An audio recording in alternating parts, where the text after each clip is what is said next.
E se você desapegasse de cada pedacinho de controle, de cada desejo, desde o mais infinitesimal desejo de controlar alguma coisa, algum lugar, inclusive alguma coisa que pode estar acontecendo com você nesse momento?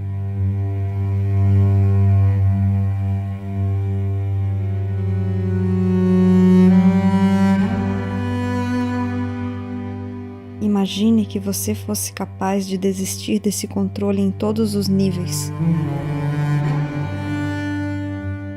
de modo total e absoluto. Se você fosse capaz de desistir desse controle de modo total, absoluto e completo, você seria então um ser espiritualmente livre.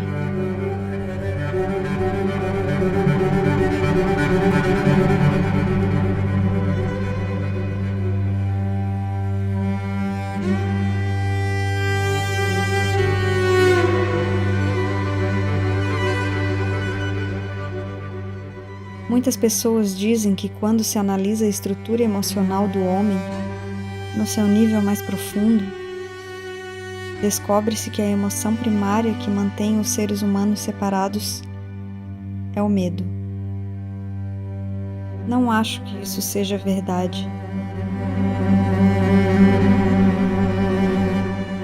Acho que a questão central que mantém os seres humanos experienciando a si mesmos como sendo separados é o desejo e a vontade de controlar. O medo surge quando você acha que não tem o controle. Ou você fica com medo quando percebe que não tem o controle. Mas ainda não desiste do desejo de controle. E eu falo de tudo. O tipo mais óbvio de controle ocorre quando os seres humanos tentam controlar um ao outro. Se você pensar em alguma conversa específica que teve hoje com alguém, é bem provável que você encontre nessa conversa algum elemento desse tentar controlar. Você tentou controlar a mente de alguém para que ele ou ela pudesse entender você, concordar com você, ouvir você, gostar de você.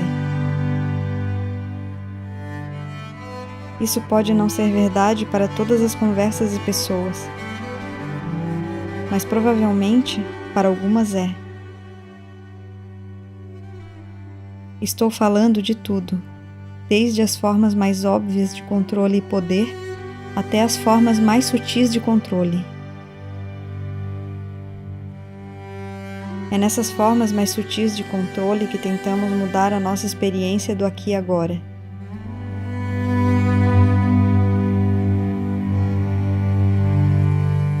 Uma das perguntas mais comuns que me fazem é mais ou menos assim: Adya, aconteceu comigo essa coisa de despertar espiritual. Pelo menos é o que eu acho. E apesar disso ter acontecido, sinto que ainda não aconteceu de modo total e completo. Realmente não sinto que estou totalmente livre. Posso realmente ter despertado para o que eu sou e quem eu sou? Isso é muito bonito e profundo, mas alguma coisa ainda não se completou totalmente. A pergunta seguinte é: o que eu faço? Eu nunca vi um único caso de alguém que esteja nessa situação que não seja alguém lidando essencialmente com a questão do controle.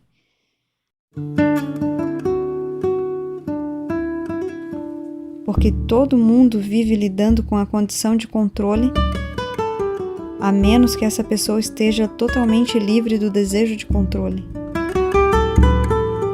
De maneira muito simplista, a diferença que existe entre essas pessoas que tiveram algum tipo de despertar espiritual intenso e profundo para a sua verdadeira natureza E aquelas que estão verdadeiramente livres e despertas é uma questão muito simples.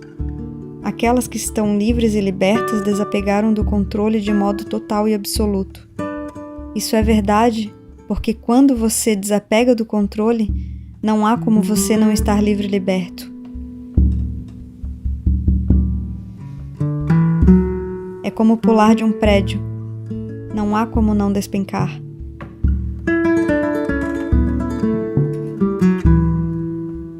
A gravidade puxa você naquela direção. Se você desapega do controle totalmente, você acaba vivendo em plena autorrealização.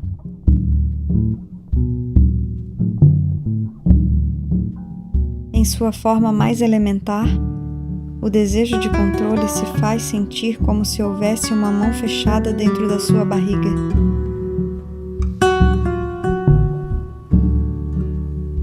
O que você encontra depois de ter passado por todos os diferentes caminhos para controlar a experiência é esse punho fechado subjacente.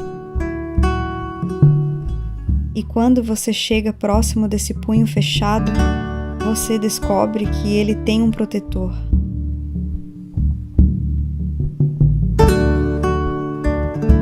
O protetor do nosso sentido de controle subjacente é a raiva.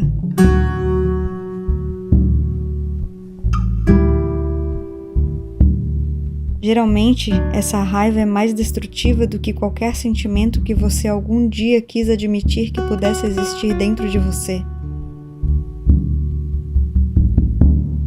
Ela é decididamente a protetora do controle. Se você algum dia estiver perto de alguém irado, fique longe dessa pessoa. Você pode ser atraído para muitas outras coisas. Para alguém cuja viagem é o vitimismo ou a depressão.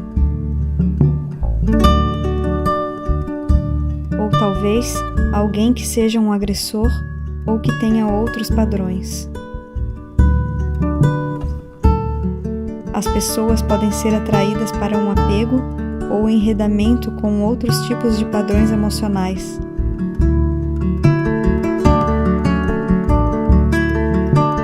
Mas pouquíssimas estão realmente confortáveis com isso ou acham importante serem atraídas como uma mariposa para o fogo da raiva.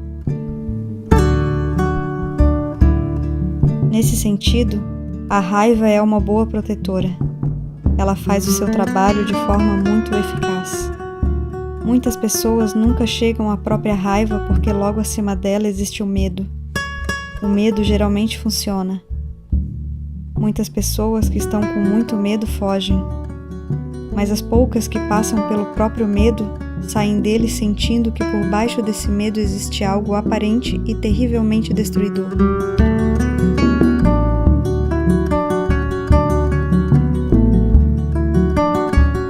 E se você consegue continuar atravessando esse furacão, você descobre que existe um controle existencial. Geralmente na boca do estômago, que pode sobreviver inclusive aos tipos mais profundos de despertar espiritual.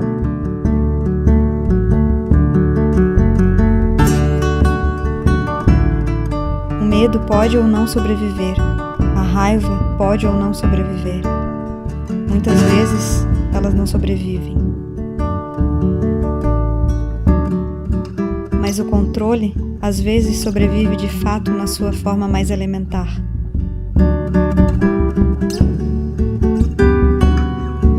Por isso sugeri que você imaginasse como seria se você estivesse totalmente sem qualquer movimento de controle dentro de você. Sem qualquer desejo de controlar, sem quaisquer ideias para controlar. Fosse num nível muito óbvio ou no nível mais profundo da sua própria experiência.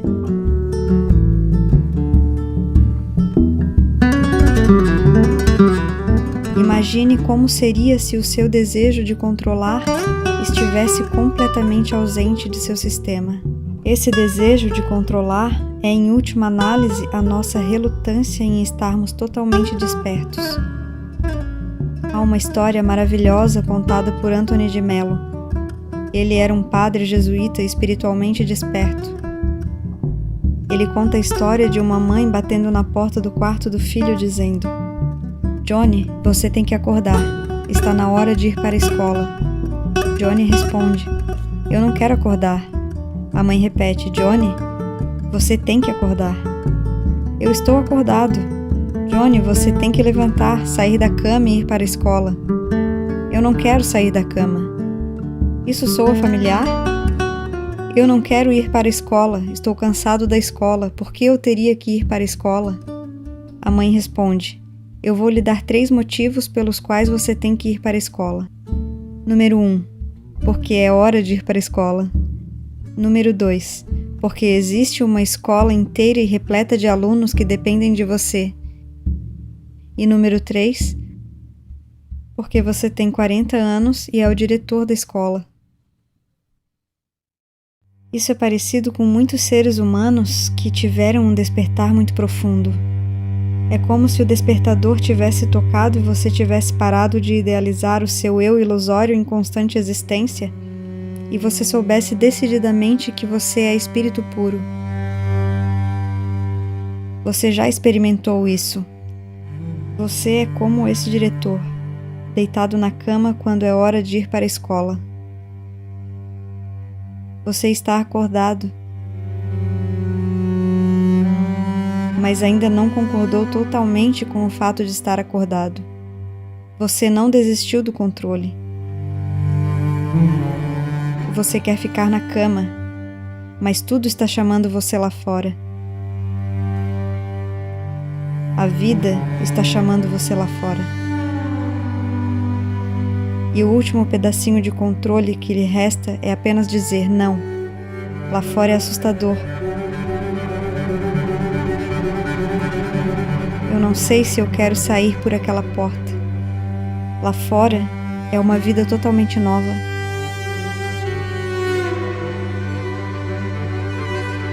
É uma maneira totalmente diferente de ser.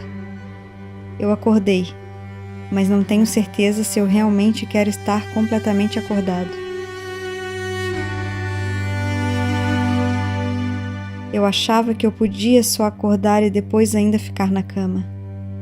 É engraçado que quando as pessoas efetivamente chegam a esse lugar especial da sua evolução espiritual, quando elas passam por um despertar profundo, e apesar de estarem lidando realmente com a questão essencial do controle, muitas vezes elas perguntam: "Você acha que eu deveria ir a algum lugar, algum mosteiro? Eu queria poder ficar em retiro para sempre. Você acha que é uma boa ideia?" E eu sempre digo que não. É como aquele diretor da escola dizendo: "Não seria melhor ficar na cama pelos próximos 20 anos?" Isso vai resolver seu problema? Absolutamente não. Você tem que se levantar e sair. E você vai ter que abrir mão do controle para fazer isso. Esse é um movimento muito intenso e muito profundo. É realmente uma mutação no âmago do seu eu interior. Não é necessariamente uma revelação, um resultado espiritual ou uma realização. É uma mutação fundamental na maneira que nós existimos para vivermos livres da vontade de controlar. Quando você chega ao núcleo do controle, é muito provável que você sinta como se você fosse morrer. A maioria das pessoas sente isso porque, em certo sentido, você vai morrer. Fazer a vida tornar-se de modo súbito e total, não relacionada ao controle, inclusive no nível mais fundamental, é a morte. Para a maioria de nós, toda a nossa vida tornou-se relacionada ao controle quando tínhamos cerca de 1 ano de idade. Você pode ver crianças mesmo com 2 anos de idade tentando controlar a mãe, ordenando e manipulando a mãe e o pai. Isso acontece muito cedo. Essa vontade de controlar, esse tipo de sentido biológico que eu vou sobreviver se eu puder controlar. Essa é realmente uma transformação fundamental. É por isso que eu digo que podemos ter uma percepção muito forte e profunda da verdade e, no fim de tudo, a verdadeira e definitiva liberdade não acontecer necessariamente através de uma percepção. Ela acontece através de uma rendição profunda no lugar mais profundo do nosso ser. Claro, a maioria das pessoas vai precisar de uma profunda percepção de sua verdadeira natureza, a fim de poder entregar-se de forma natural e espontânea. Mas essa percepção completa a si mesma com a liberação cega e imprevisível do controle. Claro que a pergunta que as pessoas me fazem sobre esse ponto é: e agora, como eu faço? E tudo o que eu posso dizer é que essa pergunta é o seu próprio controle. É o controle tentando fazer o seu trabalho. Perguntar como está sempre relacionado ao controle. Pode ser até útil às vezes usar um como, mas em última análise o como está relacionado ao controle. Não existe como. Apenas desapegue-se.